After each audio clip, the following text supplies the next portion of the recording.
하는 일은 쓸데없는 짓이라고 생각을 했습니다. 그런데 동생이 남편의 회사에 들어간 지 3달이 넘어가고 있을 때 저에게 사진 몇 장을 보내왔습니다.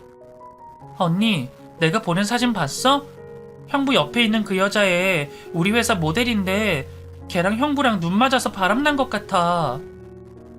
이거 네가 직접 찍은 거야? 도대체 언제부터 이러고 있었던 건데? 너 이 사진 확실한 거 맞지? 언니, 이거 내가 직접 찍은 거 맞아. 외근 나갈 일 있어서 외근 나가고 있는데 회사에서 10분 정도 떨어진 모텔에서 저 인간 둘이 걸어 나오는 거야. 마침 신호 걸린 상태라 보자마자 카메라부터 들었다니까? 언니, 이거 진짜 확실한 거니까 형부 절대 가만히 두지 마. 근데 우리야, 일단은 엄마랑 아빠한테 이야기하지 마. 두 분 아시면 큰일 날 것 같아서 그래. 내가 먼저 형부랑 대화 나눠보고 엄마랑 아빠한테 이야기하는 걸로 하자. 동생에게서 남편이 회사 모델과 모텔에서 나오는 사진을 받아든 후 남편을 어떻게 할까 고민을 하던 저는 교양 있게 남편을 앞에 앉혀두고 차근차근 물어볼 생각을 했었습니다. 하지만 제가 참을래야 참을 수 없는 화가 치밀어 올랐던 저는 바로 남편의 회사로 달려가 남편을 보자마자 남편의 머리통을 세게 후려 갈겨버렸습니다. 당신 내가 헛짓거리하라고 이 회사 차려준 줄 알아? 어떻게 겁도 없이 나 몰래 바람을 필 수가 있어? 그것도 회사 모델이랑 바람을 피워? 그년 어딨어? 그년도 당장 내 눈앞에 데려와! 여보, 직원들도 다 보는 데서 도대체 왜 이래? 제발 진정하고 나랑 나가서 이야기 좀 하자. 나도 사장으로서 체면이라는 게 있다고. 체면이고 나발이고 바람 피운 놈한테 무슨 체면이 있는데. 당장 그년 내 눈앞에 안 데리고 오면 엄마랑 아빠 여기로 부를 거니까 그렇게 알고 그년 내 눈앞에 데려와! 친정 부모님을 부르겠다는 저의 말에 남편은 부들부들 떨며 상간녀에게 전화를 걸었습니다. 그리고 잠시 후 어리기도 어리고 몸매도 좋고 얼굴도 예쁜 상간녀가 겁을 잔뜩 먹은 채 제 앞으로 걸어왔습니다. 그리고 그 상간녀가 제 앞에서 머리를 조아리자마자 남편도 제 앞에서 무릎을 꿇었고 상간녀도 제 남편을 따라 제 앞에 무릎을 꿇었습니다. 여보, 내가 진짜 잘못했어. 내가 이렇게 빌 테니까 제발 한 번만 용서해줘. 그리고 장모님이랑 장인어른 아시면 나도 나지만 두 분 다 크게 충격받으니까 비밀로 해주면 안 될까? 우리 아빠랑 엄마가 알면 크게 충격받을 걸 알면서 머리에 피도 안 마른 어린 년이랑 바람을 피웠어? 그것도 우리 부모님 돈으로 차린 회사에서 처제가 지켜보고 있는데도? 당신 진짜 겁대가리 상실했다. 당신 원래 이런 사람이었어? 아니면 돈맛 좀 보다 보니까 이렇게 변하게 된 거야? 여보, 남자는 다 짐승이라잖아. 짐승은 가끔 이성을 잃을 때가 있어. 젊고 예쁜 여자 보니까 내가 눈이 돌아가더라고. 내가 잘못한 부분에 대해서 다 인정하고 반성할 테니까 한 번만 용서해줘. 남편이 제 바짓가랑이를 붙잡고 빌자 옆에 있던 어린 상간녀는 눈물을 흘리며 훌쩍이기 시작했습니다. 네가 뭘 잘했다고 소리내면서 울어? 너 이 인간 유부남인 거 알았어 몰랐어? 모를 리가 없을 텐데? 나이도 어리고 예쁜 애가 왜 멍청하게 유부남을 만나? 너 인생 쫑나고 싶어서 그러니? 너 바람 피우는 남편을 둔 아내가 못할 게 있을 거라고 생각해? 사모님, 정말 죄송합니다. 제가 잘못했어요. 사모님 말씀대로 제가 정말 멍청했습니다. 저는 그저 사장님이 저한테 잘해주고 베풀어 주시는 것들이 감사하기도 했고 그게 좋아서 알면서도 사장님이랑 마음을 나눴던 거예요. 잘못된 일인 거 알면서도 그게 너무 좋아서 끊어낼 수가 없었어요. 정말 죄송합니다. 너 몇 살이야? 너 아직 학교 다니고 있니? 내가 너 학교에서 얼굴 못 쳐들고 다니게 해줄 테니까 그런 줄 알아. 얼굴도 예뻐서 학교에서 꽤나 유명할 것 같은데 네 명성에 내가 똥칠해 줄 테니까 딱 기다리라고. 사모님 제발요. 제발 한 번만 봐주시면 안 될까요? 사실 제 꿈이 연예인이라 이런 일이 일어났던 게 소문이 나면 저 정말 큰일 나서 그래요. 바로 일 그만두고 다시는 사장님 근처에 얼씬도 안 할 테니까 제발 한 번만 봐주세요. 제가 이렇게 빌게요. 상간녀는 바닥에 납작 엎드려 울며 빌기 시작했고 옆에서 지켜보고 있던 동생은 절대로 그냥 넘어가지 말고 상간녀 고소로 상간녀의 인생을 끝내버리라고 말했습니다. 상간녀가 큰 잘못을 저지른 건 사실이지만 한 인간의 인생을 망쳐버릴 용기가 제겐 없었고, 그리고 제 뱃속에는 새 생명이 자라고 있었기에 남편과 이혼을 할 수가 없었습니다. 그쪽은 다시는 우리 앞에 나타나지 않겠다고 각서 쓰고 가는 걸로 하고, 당신도 한 번만 더 이런 일 저지르면 이 회사부터 해서 모든 걸 포기하고 이혼하겠다는 각서 써. 상간녀와 남편을 용서해 줄 수는 없었지만 그 두 사람에게 벌은 내리지 않는 걸로 마무리를 짓고, 저는 남편이 저 몰래 어린 여자와 바람 피운 것에 대해 부모님께는 비밀로 묻어두기로 했습니다. 제 행동에 여동생은 답답해하며 길길이 날뛰기는 했지만 그때 저는 제가 할 수 있는 최선의 선택을 했다고 생각을 했습니다. 언니, 형부가 바람 피우는 걸 한 번으로 끝낼 것 같아? 뭐든 한 번이 어렵지 두 번은 어려운 일이 아니라고. 형부가 지금까지 우리 집에서 받은 도움이 얼만데 어떻게 은혜를 원수로 갚을 수가 있냐고.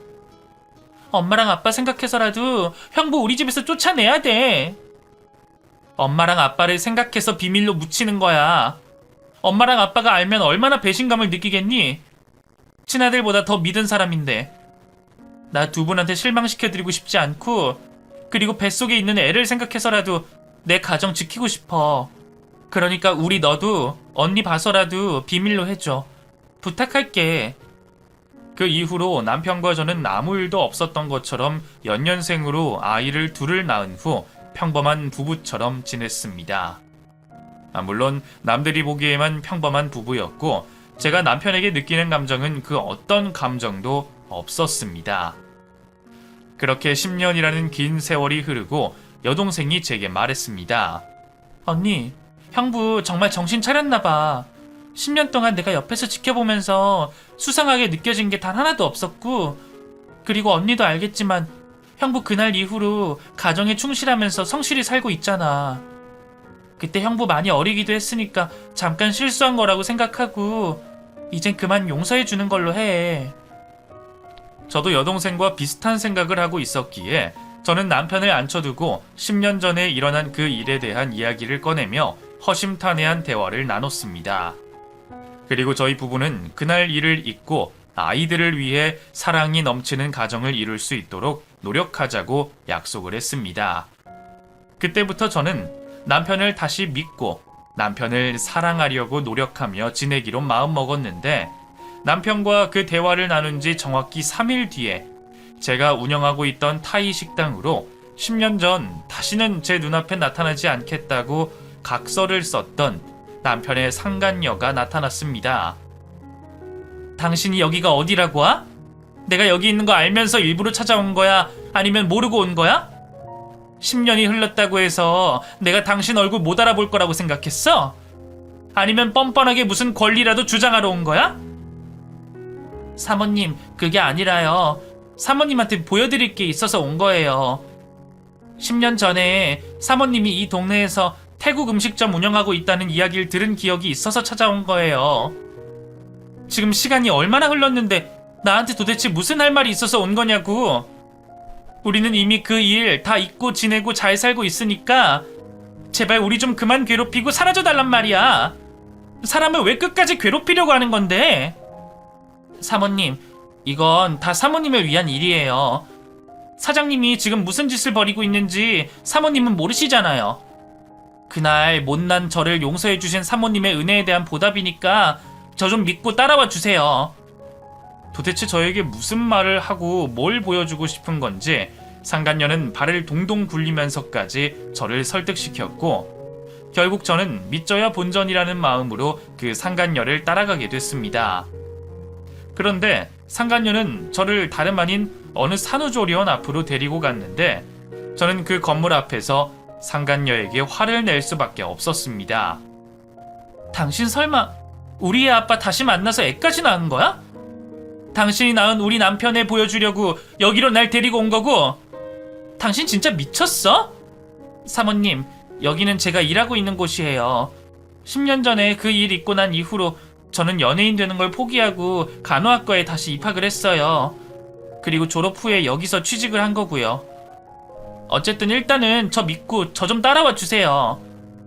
상간녀는 저를 일반인은 출입하지 못하는 곳으로 데리고 갔는데 저에게 간호사복을 입히더니 급기야 저를 신생아실로 데리고 갔습니다. 도대체 뭘 보여주고 싶어서 이런 짓까지 하나 했는데 저는 신생아실에 있는 한 아이를 보자마자 경악할 수밖에 없었습니다. 사모님, 여기 아이 머릿말에 적혀있는 아이 부모 이름 보이시죠? 여기 적혀있는 이성민이 사장님 동명이인이 아니라 사장님 본인이에요. 그게 사실이야? 이 아이 정말 우리 애들 아빠 애란 말이야? 그걸 당신이 어떻게 알았어? 우리 애 아빠 지금 여기 있어? 보호자들이 아이를 보러 올 수 있는 시간이 정해져 있잖아요. 한 번은 제가 아이 보여준다고 아이 데리고 창문 앞으로 갔는데 거기에 사장님이 웬 여자랑 서 계시더라고요.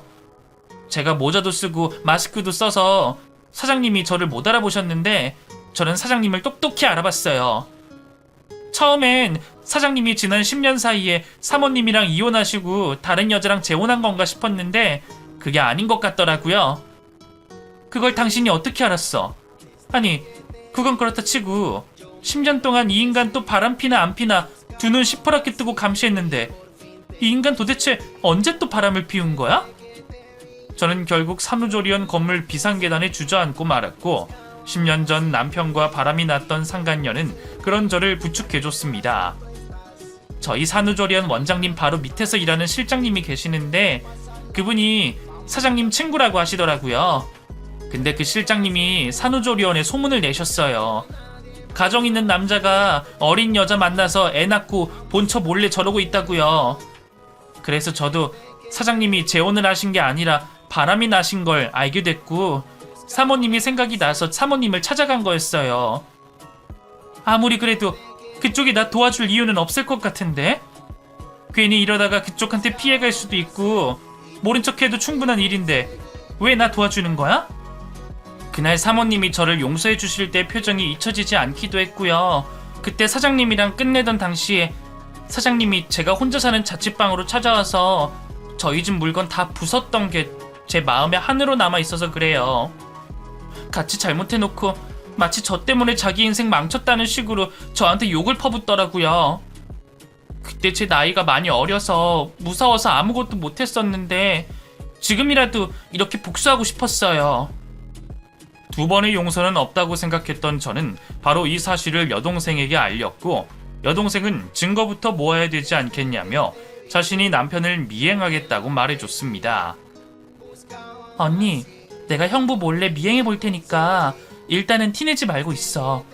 괜히 티냈다가 발뺌하면 큰일이잖아. 그리고 언니한테 제보해준 그 여자를 위해서라도 언니가 지금은 모른 척하는 게 맞아. 저는 여동생의 말대로 증거를 모을 때까지 남편에게 별다른 티를 내지 않았습니다. 그리고 며칠 후 동생은 저에게 사진 몇 장을 보내왔습니다. 언니, 내가 직접 형부 미행하는 건 위험할 것 같아서 사람 시켜서 미행해 봤더니 형부 두 집 살림하고 있는 게 맞다고 하더라. 방금 내가 보낸 사진이 형부가 그 여자랑 지내는 곳 사진인데 그 집도 그 여자 이름으로 해두긴 했지만 형부 돈으로 산 집이라고 하더라고. 이제 증거는 충분하니까 언니 하고 싶은 대로 하면 될 것 같아. 우리야, 형부 회사에 못 들어오게 지문 등록된 거 싹 다 지워버려. 그리고 유명한 이혼 전문 변호사 좀 네가 알아봐줘. 언니는 지금 당장 시어머니 집으로 가봐야 할 것 같아. 남편이 두 집 살림을 한다는 걸 알게 된 저는 바로 시모를 찾아갔습니다. 그리고 시모에게 당신 아들이 10년 전 바람을 피웠다가 한번 용서를 받았는데 또 바람을 피워서 두 집 살림을 하고 있었고 또 얼마 전에 나 몰래 다른 여자의 아이를 낳았다고 말해줬습니다. 제 말에 시모는 바닥을 치며 오열하셨고 저에게 한 번만 더 용서해달라고 애원하셨습니다. 어머님, 제가 여기서 어떻게 한 번 더 용서를 해줘요? 바람 피운 것도 모자라 두 집 살림에 아이까지 낳다뇨. 저는 부처가 아니에요, 어머님. 그리고 어머님, 이 집에서 나가주셔야 할 것 같아요. 어머님 잘 아시겠지만 이 집 저희 부모님이 구해주신 집이잖아요. 그래, 내가 무슨 염치로 너에게 용서를 바라겠니? 네가 말하는 대로 내가 이 집에서 나가는 걸로 하마. 아들을 잘못 키운 내 잘못도 있다. 정말 미안하다, 에미야. 저는 남편에게 바로 이혼 소장을 보내고 산후조리원에 누워있는 상간녀에게도 상간녀 소송을 걸었습니다. 그 둘은 저에게 상간녀 소송을 당하고 나서야 함께 저를 찾아왔고 용서를 빌었지만 저에게는 그 어떤 자비도 남아있지 않았습니다. 여보, 당신 정말 나랑 이혼할 생각이야? 우리 지우랑 은결이 생각해서라도 이혼은 하면 안 되지. 당신 지우랑 은결이 아빠 없이 키우고 싶어? 바람 피우는 아빠랑 같이 살게 하는 것보다 아빠 없이 자라는 게 지우랑 은결이 정서에 더 좋을 것 같은데. 그리고 내가 당신이랑 이혼 안 하면 뭐 어쩌라는 거야? 당신 두 집 살림하는 거 가만히 지켜보라는 뜻이야? 여보, 나 당신이랑 이혼 못해. 나 당신 없이 못 산다고. 내가 어떻게든 잘 수습해 볼 테니까 이혼만큼은 없던 일로 해줘. 남편은 10년 전보다 더 뻔뻔해졌고 영악해졌습니다. 그런 남편을 보며 정말 이 인간이랑은 끝이구나 라는 생각을 했는데 갑자기 남편과 상간녀가 제 앞에서 다투기 시작했습니다. 여보, 사실 난 피해자야. 이 여자가 먼저 나한테 의도적으로 접근해서 꼬셨고 그 꼬임이 어쩔 수 없이 넘어간 거라고. 이 여자가 자기 좀 봐달라고 나 엄청 귀찮게 굴었어.